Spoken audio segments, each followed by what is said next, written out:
You came here looking for a paycheck, the grease-covered mechanic said without raising his voice. But what my little girl really needs is a mother, and what I need is a wife, not another employee. Every wrench stopped moving. Every customer waiting beside the service bays turned toward the office.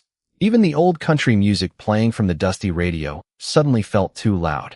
Emily Brooks stood frozen in the doorway of Carter Auto Repair with a folder containing her resume clutched tightly against her chest. She had expected questions about experience, references, or customer service. She had prepared answers for all of them during the drive across town. Nothing had prepared her for those words. For a brief second, she wondered if she should simply turn around and leave. Most people would have. Jack Carter did not look like a man trying to be cruel. At 42 years old, the single father carried years of hard work across his broad shoulders. His faded blue work shirt was stained with engine oil. His hands were rough from turning wrenches, and tiny lines around his tired blue eyes hinted at too many sleepless nights. Behind him, 6-year-old Sophie quietly colored pictures at a small folding table tucked beside the office window. She looked up at Emily with innocent curiosity before returning to her crayons. Jack sighed softly. I know how that sounded.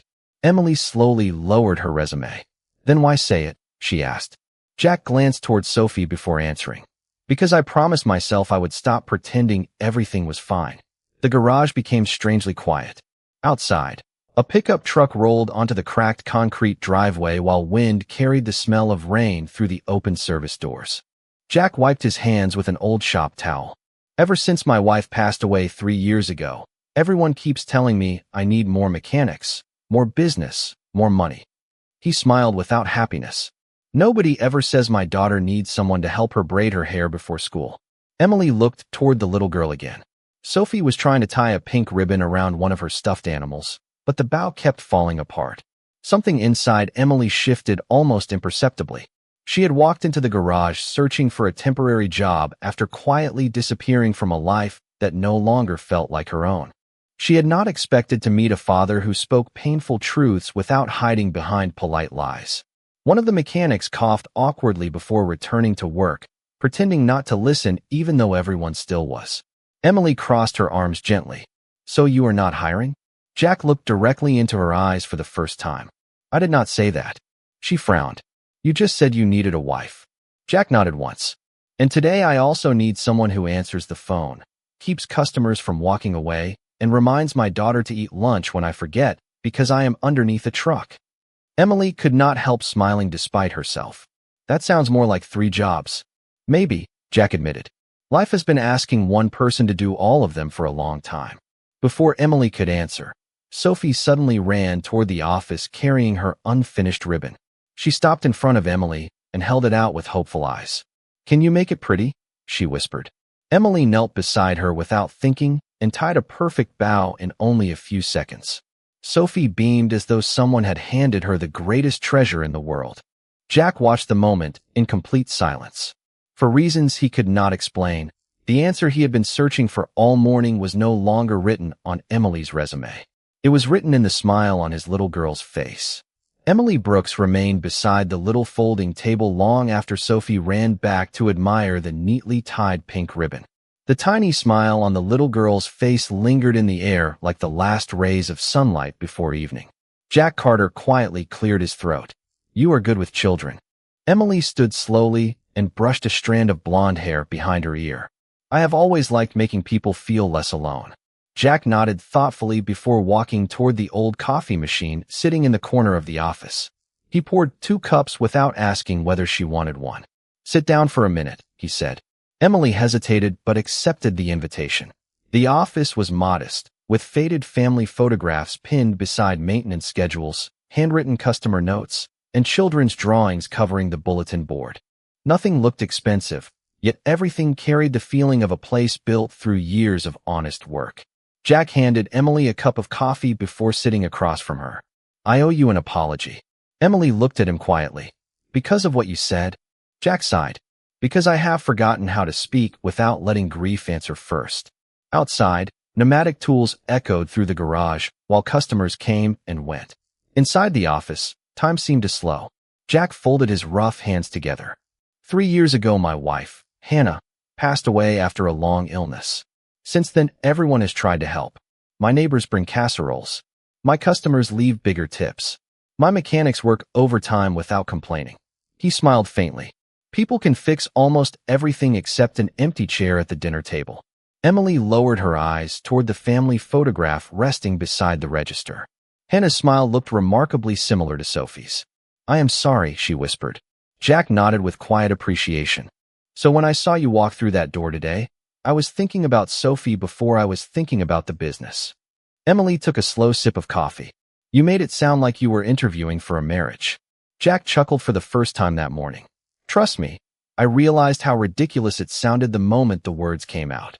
They both laughed softly, easing the tension that had filled the garage only minutes earlier. Sophie suddenly appeared at the office doorway holding a coloring book. Daddy, can Miss Emily stay a little longer? Jack looked toward Emily instead of answering. That depends on her. Emily smiled at Sophie. I can stay for the afternoon if your dad still needs help answering phones. Jack stood immediately. I definitely do. Within an hour, Emily learned customer names, organized repair appointments, and greeted everyone with warmth that seemed completely natural. Older customers smiled more. Young families stayed longer. Even frustrated drivers waiting for repairs became noticeably calmer after speaking with her. One regular customer leaned toward Jack and whispered, Where did you find her? Jack glanced across the office where Emily was patiently helping an elderly woman understand a repair estimate. She found us, he answered. As the afternoon faded into evening, business slowed and the mechanics rolled the last vehicle out of the service bay. Emily gathered her purse and prepared to leave. Jack walked her toward the parking lot where a modest silver sedan waited beneath the orange glow of the setting sun. Thank you, he said sincerely. Emily smiled gently. It was only one afternoon. Jack shook his head. No. Today Sophie laughed more than she has in weeks. Emily looked back through the garage window where the little girl waved enthusiastically with both hands. Something warm settled quietly inside her heart. She had come searching for temporary work, but for the first time in many months, leaving felt unexpectedly difficult. Emily Brooks returned to Carter Auto Repair just before 8 o'clock the following morning. The rising sun painted long golden shadows across the cracked concrete lot, while the familiar scent of motor oil drifted through the cool morning air. She had told herself she was only coming back because Jack needed someone to answer the phones. The truth was harder to admit. She had not stopped thinking about Sophie's smile all evening. Jack was already beneath the hood of an old pickup truck when he noticed Emily walking toward the office carrying a small paper bag. He wiped his hands on a shop towel and smiled. You came back. Emily held up the bag. I brought breakfast. I figured somebody around here probably forgets to eat. Jack laughed softly. That happens more often than I like to admit. Before another word could be spoken, Sophie came running across the garage with her backpack bouncing behind her. Miss Emily, she shouted happily before stopping herself halfway. She looked toward her father. Can she come again tomorrow too? Jack smiled at his daughter. Maybe you should ask her instead of me. Sophie looked up hopefully. Emily knelt beside her. If your dad still needs help, I would like that. Sophie's grin was so bright that even the mechanics nearby exchanged quiet smiles before returning to work. The morning quickly became busier than anyone expected. Telephones rang almost constantly. Customers arrived one after another for oil changes, brake inspections, and tire replacements.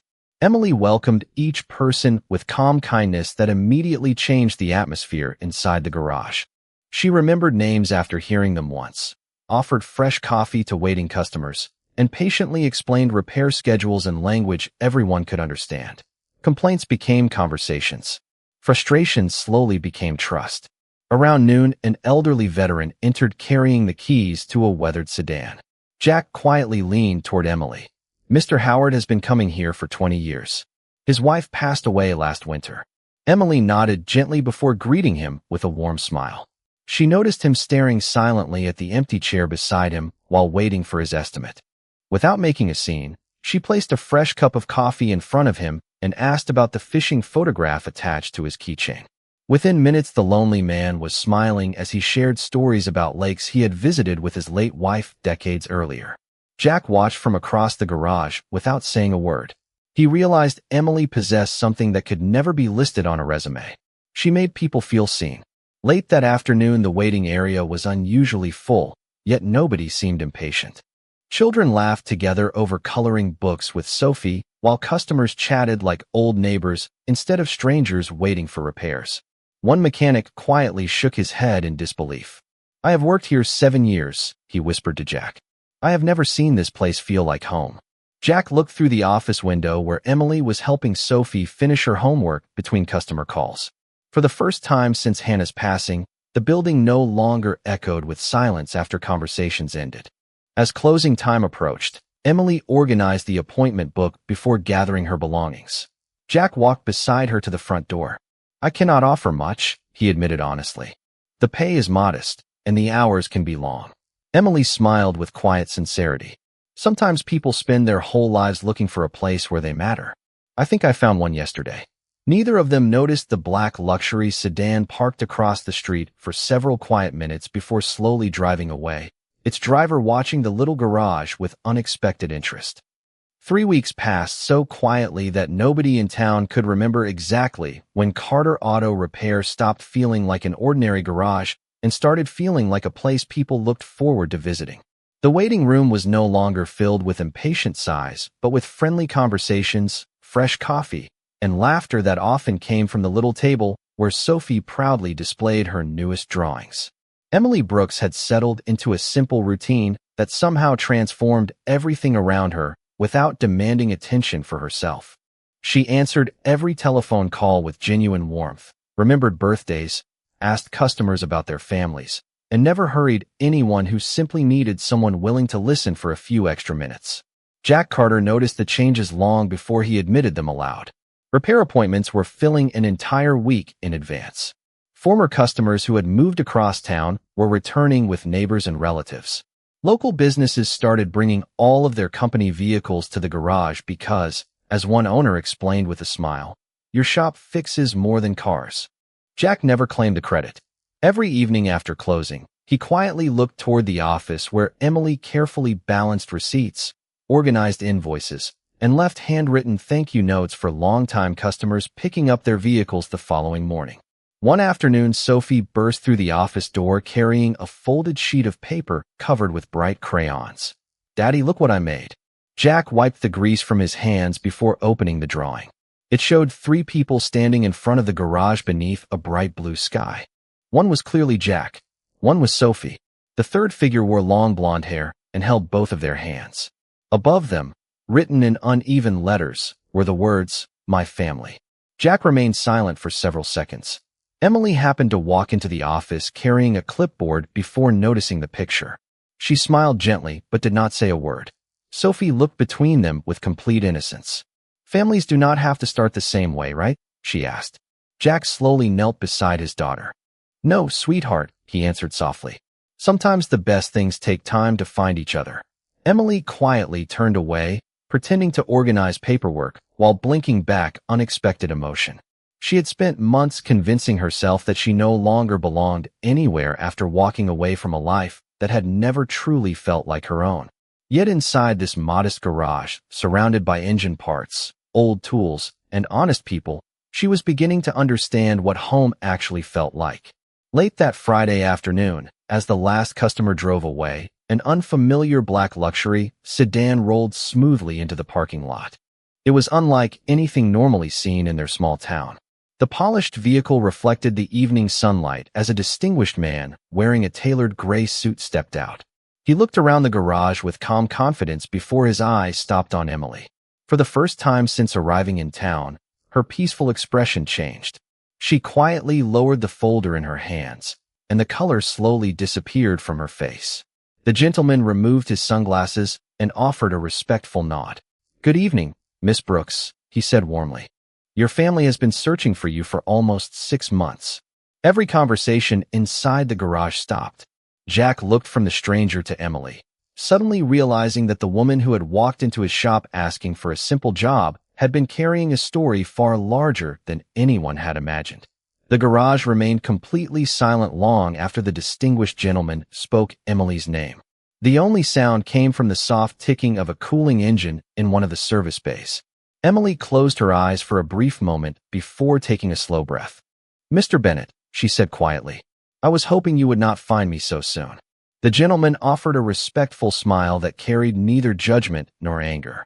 Your grandfather never stopped believing you would come home on your own, Miss Brooks. He only asked me to make sure you were safe. Jack stood a few steps away with a shop towel still in his hands, unsure whether he should stay or give them privacy. He had never seen Emily lose her calm before. Sophie looked up at her father with innocent confusion. Daddy, is Miss Emily in trouble? Jack gently rested a hand on his daughter's shoulder. No, sweetheart. Sometimes grown-ups carry stories they have not told yet. Emily slowly turned toward Jack. There was regret in her eyes, but there was also relief. I owe all of you an explanation. She invited everyone into the small office after the last customer had left. Evening sunlight filtered through the dusty windows, covering the old family photographs with a warm golden glow. Mr. Bennet remained standing quietly near the door while Emily looked down at the coffee cup resting in her hands. My full name is Emily Brooks Whitmore, she began. My family owns Whitmore Industries. Jack frowned slightly. Even he recognized the name. The company built manufacturing plants across several states and employed thousands of people. Emily continued before anyone could interrupt. My grandfather founded the business with honesty and hard work. After he became ill, the board of directors and several distant relatives began fighting over who would control everything. Every conversation became about money, influence, and public appearances. Nobody asked whether I was happy. She smiled sadly. The day I realized people valued my last name more than my heart, I packed one suitcase and disappeared. Mr. Bennet nodded quietly. She left behind every company account, every credit card, and every privilege. She insisted on starting over with only her personal savings. Jack looked around the modest office that Emily had helped transform with simple kindness. Suddenly everything made sense. She had never acted impressed by expensive vehicles. She had never mentioned her education, her connections, or her family. She had simply shown up every morning ready to work. Why this garage? Jack asked softly. Emily glanced toward Sophie, who was coloring peacefully at the little table. Because on my first day in town, I watched you help an elderly couple whose truck broke down. You repaired it even after they admitted they could not pay until their Social Security check arrived. You told them that getting home safely mattered more than money. Jack looked away, almost embarrassed. Anyone should have done that. Emily shook her head gently. Many people say that. Very few actually do it. Mr. Bennet reached into his briefcase and removed a sealed envelope. Miss Brooks, your grandfather is asking only one thing. He would like to see you. His health has become fragile, and he misses his granddaughter more than his future successor. Emily accepted the envelope without opening it. Tears quietly gathered in her eyes. Across the room, Sophie walked over and slipped her tiny hand into Emily's. You can come back after you visit him, she whispered. Emily knelt and hugged the little girl with grateful tenderness. Jack watched the moment in complete silence, realizing that the greatest secret Emily had hidden was not her family's fortune. It was how desperately she had been searching for a place where nobody cared about it at all. Emily barely slept that night. The unopened letter from her grandfather rested on the small kitchen table inside the apartment she had rented since arriving in town.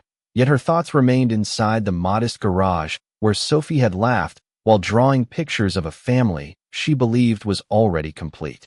Just after sunrise, she drove back to Carter Auto Repair as she had every morning during the past several weeks.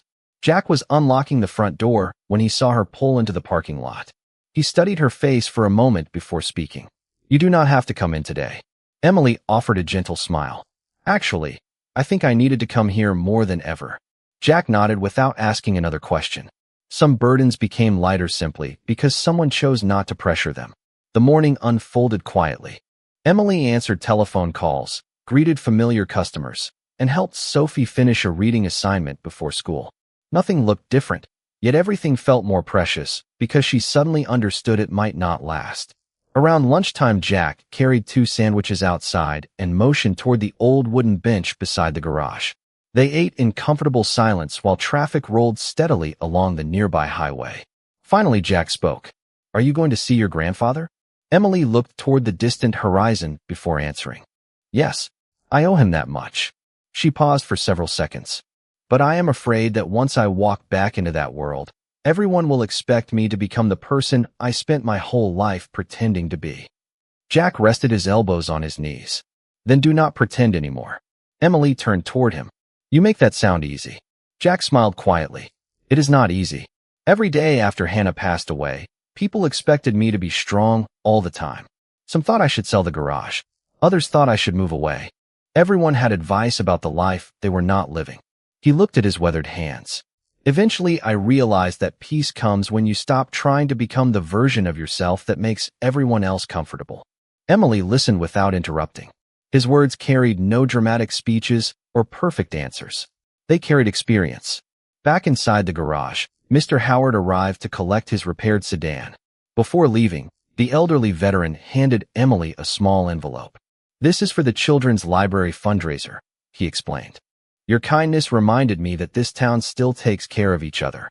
Emily tried to refuse, but he insisted with a grateful smile. After he left, Jack quietly said, that never would have happened a month ago. Emily looked around the office filled with family photographs, handwritten thank you cards, and Sophie's colorful drawings. This place changed me more than I changed it. Late that afternoon, her telephone rang. The screen displayed a number she had not seen in months. She answered softly. An older voice greeted her with gentle warmth. Emily. Tears immediately filled her eyes. Grandpa. The conversation lasted only a few minutes, but every word carried years of unspoken love. He never mentioned the company. He never mentioned board meetings or inheritance. He simply said, I miss my granddaughter. After the call ended, Emily remained quietly seated, holding the silent telephone in both hands. Jack did not ask what had been said. He simply placed a fresh cup of coffee beside her. Emily looked up with grateful eyes. He asked me to come home. Jack nodded once. Then you should go. She searched his face. And if home is not where people think it is? Jack smiled gently before returning to the service bay. Only your heart gets to answer that question. Emily watched him disappear beneath the hood of another customer's truck, and for the first time she realized that the hardest decision before her was no longer whether to return to her family's world. It was whether she could walk away from the quiet life that had finally taught her what home truly meant. 2 days later, Emily stood quietly outside the private hospital where her grandfather was recovering. The elegant building overlooked the city skyline, and polished marble floors reflected every step she took. Yet nothing inside felt as welcoming as the worn wooden floor of Carter Auto Repair. Mr. Bennett escorted her to a quiet room where an elderly man sat beside a large window with a blanket across his knees. His silver hair had grown thinner, but the kindness in his eyes remained exactly as she remembered. The moment he saw Emily, he smiled with unmistakable relief. There you are, my little girl. Emily crossed the room without saying a word and embraced him gently. Neither of them spoke for several long moments because some reunions were too meaningful for immediate conversation. Finally, her grandfather leaned back and studied her face. You look happier than you have in years. Emily smiled through grateful tears. I think I finally learned the difference between being successful and feeling at peace. He nodded as though he had hoped to hear those words all along. After sharing lunch together and talking about ordinary memories instead of business, the peaceful afternoon came to an end when several members of the company's executive board entered the room. Expensive suits replaced warm smiles. Polite greetings quickly became discussions about shareholders, public appearances, and the future of Whitmore Industries. One executive unfolded a presentation filled with financial projections and carefully prepared schedules. Miss Whitmore, the company needs you to resume your public role immediately. Investors are already asking questions.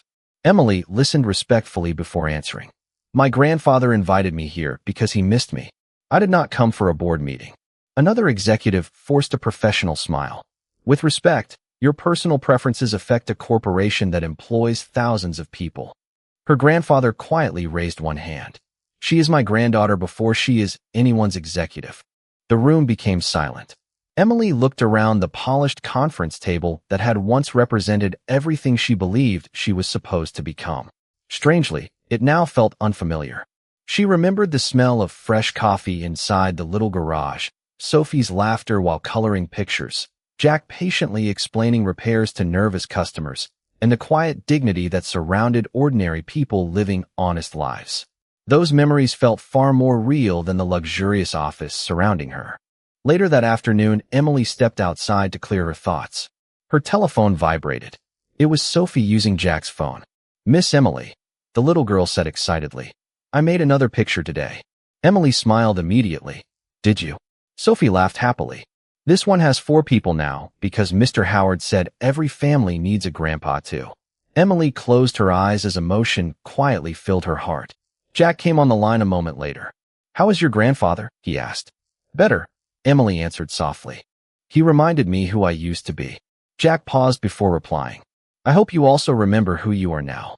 After the call ended, Emily remained standing beneath the afternoon sky, holding the silent telephone close to her heart. Inside the hospital boardroom, people were waiting for an answer about the future of a billion-dollar company. Miles away, a little girl was waiting to show her another drawing. For the first time in her life, Emily understood that the most important decisions were never measured by wealth, status, or headlines. They were measured by the people who quietly made a place feel like home. The following morning, Carter Auto Repair opened as it always had, with the sound of rolling tool carts, the smell of fresh coffee, and Jack Carter raising the service bay doors before the first customers arrived. Yet beneath the familiar routine, there was an unusual quiet. Emily had been gone for 3 days, and although she had called every evening to ask about Sophie and the garage, her empty desk seemed to remind everyone that some absences could be measured without looking at a calendar. Sophie carefully placed a new drawing on Emily's desk before school. "So she sees it when she comes back," she said with complete confidence. Jack smiled gently, though he could not answer with the same certainty. Across the state, Emily sat at the head of a polished conference table surrounded by executives, attorneys, and board members. Charts filled enormous screens. Reports covered every seat. The meeting began with discussions about profits, expansion, and shareholder expectations. Emily listened respectfully until the chairman finally turned toward her. "Miss Whitmore, everyone here believes you are ready to assume your position as executive chairwoman. Your grandfather has expressed his confidence in you, and the board is prepared to announce your return this afternoon." The room filled with approving nods. Emily slowly folded her hands together. "Before you make any announcement," she said calmly, "I would like to ask one question." The room became still. When was the last time any of us visited one of our factories without television cameras? When was the last time we thanked the mechanics, receptionists, janitors, and drivers whose work built this company? No one answered. Emily continued with quiet dignity. "For years I believed leadership meant sitting in rooms like this. Then I spent several weeks inside a small repair shop where a single father treated every customer with respect, whether they drove an old pickup truck or a luxury sedan. I watched a little girl remind grown adults what kindness looks like. I learned more about leadership there than I ever learned in this building." Several board members exchanged uncomfortable glances. One executive cleared his throat. "Miss Whitmore, with respect, this discussion is becoming emotional." Emily smiled gently. "Exactly. Business without humanity eventually forgets who it is supposed to serve." Her grandfather watched silently from the end of the table, pride slowly replacing concern in his eyes.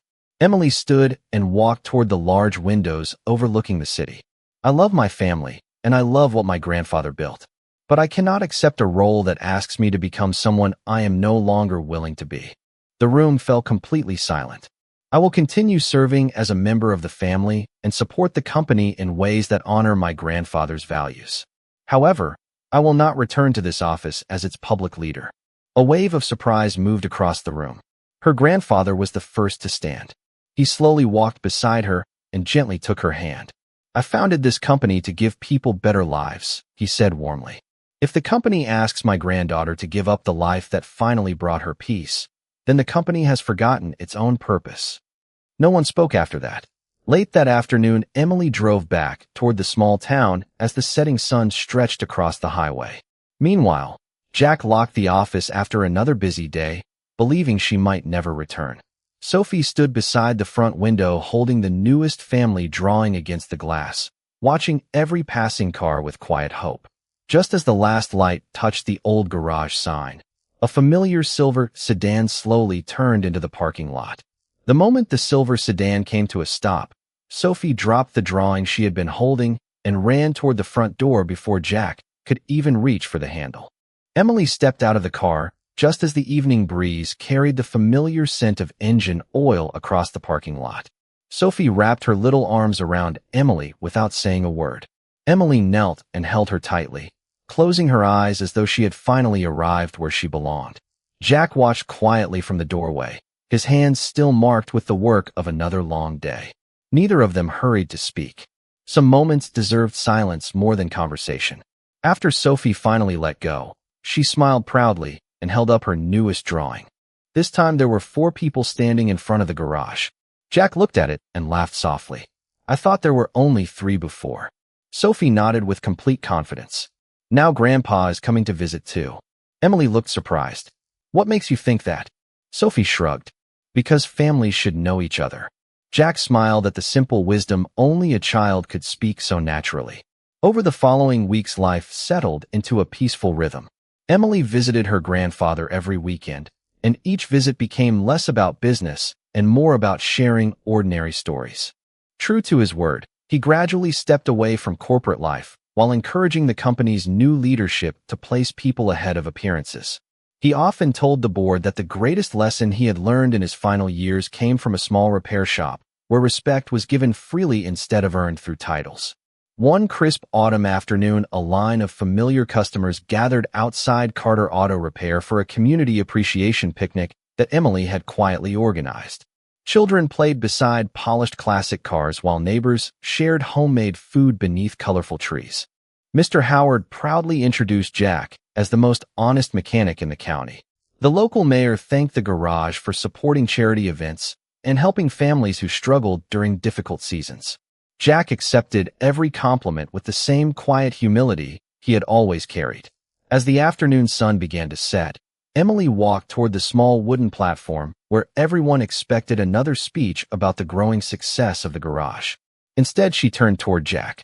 The first day I came here, she said softly, I believed I was looking for a job. What I actually found was a family that never asked who I had been. You only cared about who I chose to become. The crowd grew completely silent. Emily reached into her pocket and placed a small velvet box into Jack's hands. His eyes widened with surprise. Emily smiled through happy tears. The day you said you needed a wife instead of another employee, I thought those were the most unbelievable words I had ever heard. Now I understand you were really saying that your home needed hope again. Jack slowly opened the box, but instead of a ring, he found the neatly tied pink ribbon Emily had fixed for Sophie on her very first day. Emily laughed gently. I kept it because that was the moment my life quietly changed. Jack closed the box and looked at her with grateful eyes. He reached into his jacket pocket and removed a simple engagement ring he had carried for several days, waiting only until he was certain the moment was right. Emily Brooks Whitmore, he said with calm sincerity, would you let Sophie and me spend the rest of our lives reminding you that you never have to earn your place in this family? Tears rolled gently down Emily's cheeks as she answered with a joyful smile. Yes, I would.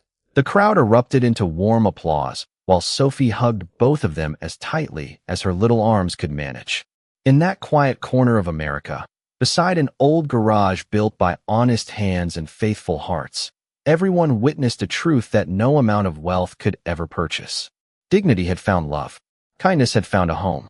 And the woman who once walked through those doors searching for work discovered that the greatest blessing in life is not finding the perfect future, but finding the people who make you feel that you have finally come home.